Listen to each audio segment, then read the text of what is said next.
Hello and welcome to another episode of Spa Business Mastery. I'm really glad that you're here. So today's topic is how to find more time to lead your business. So this is for you, both solos and my team leaders. Because if there's one thing that I know for sure, because I have heard it over and over and over from spa owners, is that they are constantly crunched for time to the point where it's absolutely and definitely, and I think you could probably I think you'll probably relate, it's taken over their life to the point where they're compromised with the time that they spend with their families. They've compromised the time they've spent for their own self-care. They've compromised time they spend or need to spend for thinking uh, with their business, that visioning, and it's all ends up just being like day to day in the weeds, and constantly feeling like they can never get ahead. And and what's especially frustrating for these owners, and I also speak about myself at certain points of my life and my career. When it's exciting to start these growth initiatives, but what happens is, we've got other things to do, and we end up having these growth initiatives that are kind of started and not finished. Like maybe some of them are barely started, some of them are kind of halfway done, but they're all kind of dangling, and you just can't seem to get enough time to finish it up to, make it so that's done and dusted.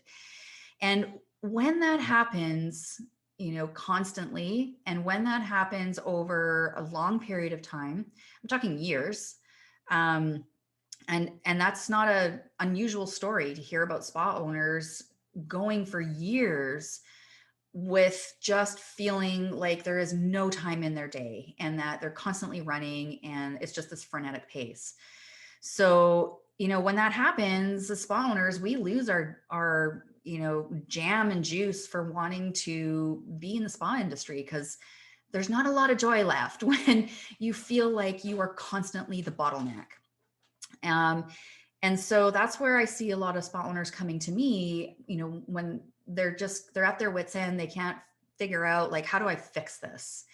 And what my answer is, and I want to talk about this in terms of today's training, is that, we really have to be, oh, how can I say it? We, as leaders, we have to choose leadership. Um, and if we don't choose leadership every day, then it's really easy for things just to kind of not get finished, and fall by the wayside. And, the whole point of being in business, a spa business, is to create opportunities for yourself and not just create a job. So let's dig into helping you find more time in your business and your personal life, because um, I want you to feel joy in your business, and I want you to feel fulfilled, and I want that to absolutely come across to clients. And I don't want you to be so depleted that you've got nothing left for you, because that's totally going against everything that we do for our clients. Pretty ironic, right? Okay, so I've spoke about kind of how spa owners and entrepreneurs feel, how we feel when we're constantly the bottleneck. It feels really crummy, feels like we're not good enough, feels like we're doing a bad job. And that negative self-talk can, lead into really crappy self-talk long term, which can absolutely undermine your own confidence as a leader. But the other piece about this is if you have a team and you're constantly the bottleneck or dropping the ball on, things that you said that you would do and they're not being done, it undermines your authority with your team as well. They start kind of feeling like, man, kind of flaky. Like, what can I depend on them for? So, while you feel crummy, it doesn't instill a lot of trust with your team. So this is a really, really important piece of understanding as a leader, is to figure out how to manage our time better. And I'm not talking about productivity hacks. No way, Jose, because productivity hacks sometimes just, excuse me, give us an excuse to pile on more work for ourselves. So you've got enough work going on. I trust that you have enough going on, that you're not, you're growing your business. So what I'm getting at is that you're not slacking off. Okay. So, the first thing I want to touch on here is If you want to have more time to lead in your business, the biggest piece I see is spa owners staying in the treatment room as a service provider. Um, it's it's common because of how we move up in this industry. We start off as service providers. For those of us that have some get up and go and some drive, we want to open up our own spa business so that we have flexibility in our schedules, so that we have flexibility and to do what we want to do and to serve how we want to serve. But when we move into that leadership position with a team and we're still in the treatment room, who's supporting the team? Who is creating the growth initiatives? Who's working on those and actioning those growth initiatives out? Like, let's say a loyalty program. Who's actually doing the research? Who's writing it out? Who's putting it together and kind of dotting your I's and crossing your T's? That's you. So if you're in the treatment room full time, no wonder you are the bottleneck, because you have zero time for admin, and admin is your responsibility. So I want to make sure that, this is a little bit of truth talk here, and I want to make sure that you really hear this because it's important. If you are leading a team, you're going to have to make the decision to step out of the treatment room. And I'm talking about most of the time out of the treatment room, maybe one day in the room. And that's because there is enough to do and keep you busy, really busy, those other 4 days when you're working on the business. So, I know that some of you feel like that is your connection to kind of the heart of what you do in this industry. I know so many of you are, you've had these clients for years and years and years. You're really connected with these people. Like you've got a really, really nice relationship. And I understand how difficult that is to have to give that up. But that's not to say that you can't meet these people for coffee, outside of the spa. We can do that. It doesn't have to be in the treatment room. So what I'm saying is, please hear me. If you're in the treatment room more than once a week and you are a spa owner and you have a team, I need you to really think about and make a decision about how much time you actually have and be honest about that, because there's only so many hours in a day and in a week. And if you are not wanting to compromise family time, your own personal time, your self-care time, then you have to make a decision about where you're going to be spending most of your time. Okay, number 2 is to analyze where your time is going. And I spoke about this in a couple of podcasts ago. I think it was about talking about how to take a month off in the summer. And that was based around work that I did on a book by Mike Michalowicz called Run Like Clockwork. And essentially this book is about how to systematize your business so that you can take 6 weeks vacation and your business can still run itself. But in here is a really great exercise. And if you buy the book, you can get the exercise online, and there's actually a spreadsheet to help you do this. It's called a 4D exercise. And it's meant to, it separates your time into 4 Ds: doing, deciding, delegating, and designing. Now, as a leader in your spa business, you should be spending most of your time in the designing piece, okay? Some of your time delegated, some of your time deciding, and then the doing can go to other people. So I absolutely recommend reading this book, workshopping it, like go through it chapter by chapter and really, really do the work. Because if you do the work and you follow it, it works. But if you buy this book, it gives you the free spreadsheet to track your time for that 4D mix that you're trying to do.